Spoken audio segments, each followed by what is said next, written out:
కొబ్బరి చెట్లు కూడా అలానే కోనసీమ ప్రజలకి కొడుకులు లాంటివి అలా ఎండిపోతున్నాయి. ఎలాంటి సమస్యలు ఉన్నాయి, మరి ఏం దిష్టి తగిలిందో ఏంటో అని. అంటే రైతులు అక్కడున్న సమస్యల మీద ఏదో చెబుతుంటే తెలంగాణ వాళ్ళ దిష్టి ఏమన్నా తగిలిందేమో అనేది చాలా కాకతాళీయంగా అయి ఉండొచ్చు. ఆయన అన్న దాంట్లో స్ట్రాటజీగా అయినా అయి ఉండొచ్చు పక్కాగా.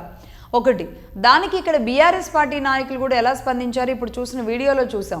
ఎందుకు స్పందించారు అంటే ఆయన పట్టుగట్టుకొని జగదీశ్వర్ రెడ్డి గారు కూడా వచ్చి ప్రెస్ మీట్ పెట్టి పవన్ కళ్యాణ్ గారు అన్న మాటలు ఖండించలేదు. ఇక్కడ ఆయన కూడా కాకతాళీయంగానే ప్రెస్ మీట్లో ఉన్నప్పుడు ఒక కార్యక్రమంలో ఒక జర్నలిస్ట్ అడిగిన ప్రశ్నకి స్పందించారు. కాకపోతే ఎలా స్పందించారంటే ఘాటుగా స్పందించారు.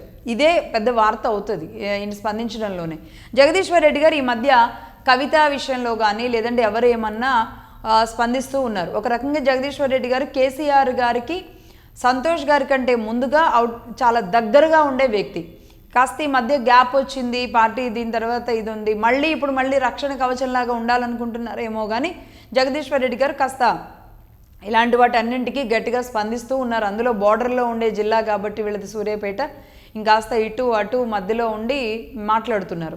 కానీ ఇక్కడ ఒక విషయం నేను స్ట్రైట్గా చెప్పదలుచుకున్నా. పవన్ కళ్యాణ్ గారు స్ట్రాటజీగా అన్నారా, కాకతాళీయంగా అన్నారా? ఖచ్చితంగా స్ట్రాటజీగానే అనుండొచ్చు, బట్ అందులో నిజాలు కూడా లేకపోలేదు. స్ట్రాటజీ ఏంటి అంటే రాబోయే ఎన్నికలు జిహెచ్ఎంసీ ఎన్నికలు ఉన్నాయి కాబట్టి జిహెచ్ఎంసీ ఎన్నికల్లో కాంగ్రెస్ వర్సెస్ కూటమిగా ఫైట్ ఉండడానికి ఏమైనా రెడీ అవుతోందా? అందులో భాగంగానే పవన్ కళ్యాణ్ గారు ఇక్కడున్న బీఆర్ఎస్ పార్టీనే టార్గెట్ చేసి అన్నారా, లేదా తెలంగాణ వాళ్ళని అన్నారా? ఎక్కడ బీఆర్ఎస్ పార్టీ అని అనలేదు. తెలంగాణ వాళ్ళని అనగానే తెలంగాణ వాళ్ళంతా బీఆర్ఎస్ పార్టీ వాళ్ళు ఏం కాదు.